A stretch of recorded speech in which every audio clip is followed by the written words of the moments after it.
Kaufman is alive. I look at comic books new and old. Today I'm looking at DCKO #1. I got the Jim Lee foil variant cover here that I got out of the blind bag special. Yes, I'm one of the suckers who bought the blind bag. I do like it. It's fun. It does make me wonder, though, if you want to buy a cool variant foil cover, just pick out one that you like instead of blindly buying one for $10. But it's kind of a cool gimmick, and pretty much all the covers are pretty great. So there's not much disappointment, I feel like, in anything that you're going to find. I really like this Jim Lee cover, though. This is the one I got. I like how the space behind him kind of blends into his face as you get a little further to the right here in the blue, and then as you get further over here in the red, it's just solid rock, like his face there. And this barely even, you can't even tell this is like a Jim Lee specific piece, I feel like. I think most of the time when you see a Jim Lee drawing, you right off the bat can identify it as Jim Lee, but this is kind of hard to tell. This is just a really awesome face of Jim Lee, super detailed. And again, I love how the space is just blending into the side of his face there on the sides here. It almost looks like watery. Really cool stuff. Love that cover there. These opening pages I've already covered in some previous videos because they were already released at the end of some other DC comics. So we got DCKO Chapter 1 Into the Ring is the title here. Thankfully, there's not an actual ring, like a boxing ring or a wrestling ring, like there was in Venom War. It's not so literal here, but there is a tournament going on, which is kind of cool. I do like that aspect of the book and what they're doing here. It's kind of novel. There was sort of a tournament. It kind of reminds me, this whole thing, now that I've read it, of a little bit like Marvel's Judgment Day crossover that happened a couple years ago, except I think DC's doing this, handling this a lot better, at least so far. It's only one issue in. Hard to say. We got Scott Snyder doing the writing. Javier Fernandez is the artist. It says Zermanico is the artist on the interlude, and Alejandro Sanchez is the colorist. And we got Hassan Atsmain El Hau is the letterer. And I do like the lettering in this book a lot. I did want to mention that.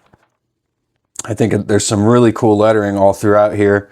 We get narration all throughout this book. We find out at the end of the book it's actually the Heart of Apocalypse doing the narration here. But there's some cool lettering all throughout here. I like the titles of all of these locations. Basically, they're just saying Darkseid is everywhere all of a sudden.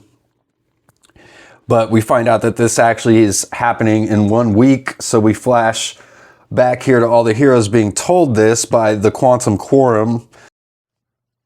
I do like the setup here that they're all playing a game. It's like a DC Comics version of Candyland. And in the middle of this game, Darkseid just appears, and we see it from the perspective of all these different locations, that Darkseid is everywhere. But we actually find out that this is 7 days in the future, and at the Quantum Quorum here, Time Trapper is just giving them a vision of what's about to happen and saying they have 7 days to stop it here. So they want to create a new timeline. They have the power to do that. The heroes are kind of sick of creating new timelines, which I think is kind of funny. They reference the New 52. But they say that once they create this new timeline, everything that existed before will still have existed, but everything will start anew. So they won't have any memories of anything that happened before. I like this here from Aquaman. He says, there's an Atlantean proverb, every new wave is ancient. This reality is our history, our story. Without it, what would we be? So Batman wants to know what they're up against here. How did Darkseid become all-encompassing like this? So we get all the plot for the next few pages, and you just kind of got to go with it, in my opinion. But essentially, once Darkseid was expunged from their universe and he created the absolute universe, their Earth started to create a Heart of Apocalypse in the middle of it. And so we get a little bit of dialogue from Mr. Terrific here saying, hence the fire pits and parademons popping up around the globe this last year. It says C in JLU and Aquaman. So I guess kind of trying to tie in the things that happened in Justice League Unlimited and Aquaman into all of this, which doesn't make Justice League Unlimited anymore. Those first 5 issues or so any more interesting, in my opinion.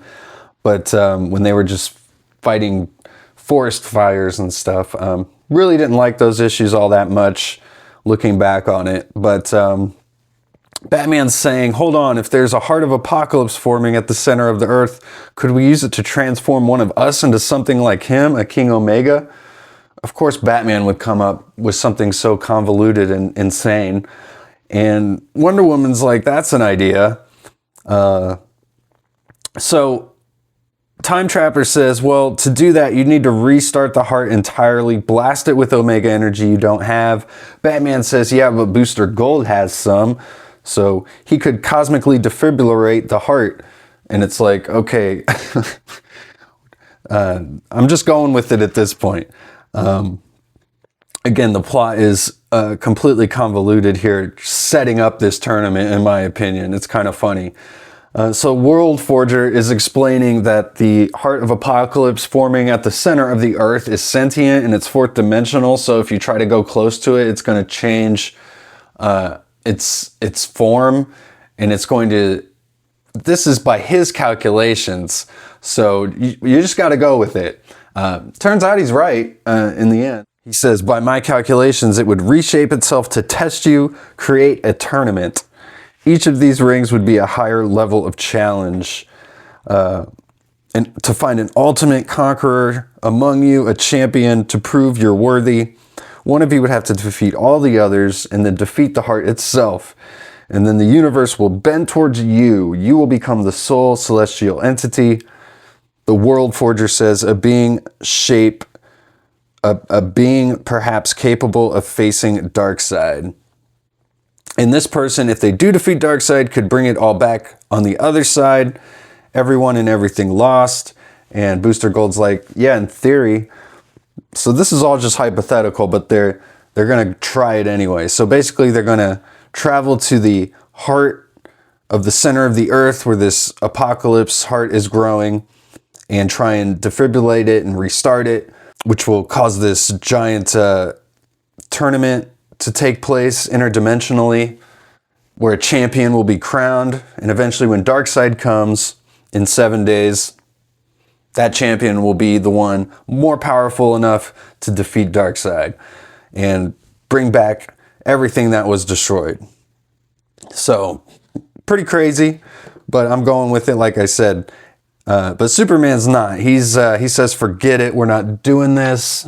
So he's got his reservations. He doesn't want to see another Earth be destroyed like his home in Krypton. But eventually Batman and Wonder Woman convince him that this is what they have to do. And I like the lettering here on these pages. So we see Mr. Terrific.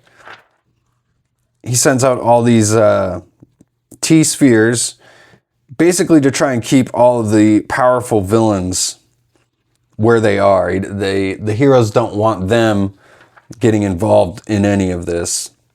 And so then we see over the next 6 days, all the preparations that are being made. Like on the 4th day, they spend time with family. On the 5th day, they start to put together their arsenal.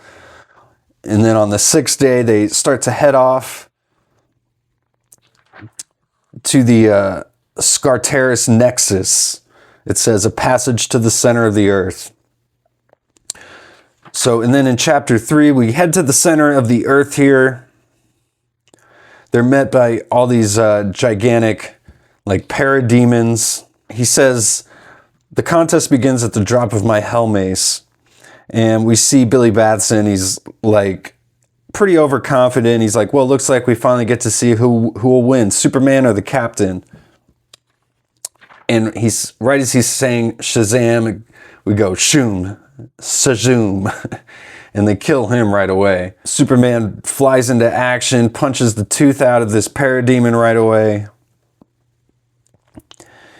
And all the heroes start heading towards this gate here. And Superman says this is all like a game. He sees it like a game. And then we see, I like these panels here. It's all like a game board through the next few pages as we see everything that's happening. Some heroes are falling, like Batman, for instance, here. And we see that that is done by the Joker, and all the villains show up. So Batman doesn't make it. Joker takes his place, and we see the final 32 combatants who have headed into the heart of Apokolips, into this tournament here, including some of the villains like Lex Luthor, Joker, Cheetah, Starro. Very few of the Titans, I noticed. I guess they're sticking back on Earth. I don't even think I see any of the Titans on here. So then we find out that the narration all came from the Heart of Apokolips itself. He says he knows who's going to win. And there's so many twists and turns and surprises coming. Like the three destroyers, horsemen from a world where his rule is absolute. So we see absolute Batman, Superman, and Wonder Woman here being hinted at joining this fight against all the heroes. So I like that. I was wondering if that was going to happen at all. At least I'm glad they hint at that here in this issue. And then on the final page, it says that Darkseid is actually one of their own, hidden in plain sight. And we see the shadow of Darkseid behind Booster Gold here, saying that it's already over. We get a preview of the next issue, Choose Your Weapons, and we see Lobo here. He's got the Bane Venom there, it looks like. Looks like Harley Quinn's got some sort of lightning or flash power there. And all the heroes that are fallen, they're turning to stone. Like here, being kept here at the Heart of Apokolips. I'm wondering if the three destroyers come and just destroy all these stone effigies here. So finally on the final page, we get the tournament bracket, which is really cool. That they actually have a tournament bracket here. Some things of note, we've got Batman. He's out of the tournament, and we've got a Joker smile over Batman to take his place there.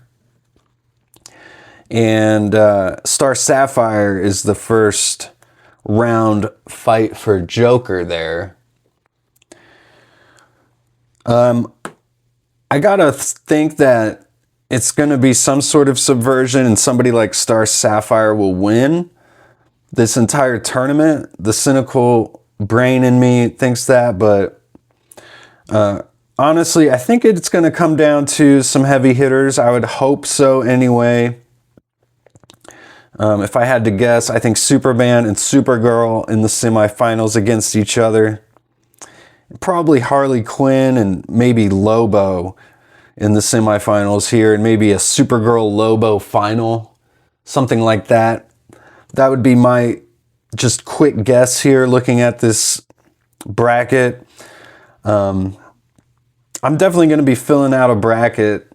I'll make a video about that, so stay tuned for that. But I'm definitely interested to see where all of this is headed. My only reservation is that I think this is lasting until March of 2026, and I just wonder if DC can keep this momentum going in this tournament all the way until March. I would be surprised. I'm not saying it won't happen. I'm just saying I would be surprised if it does.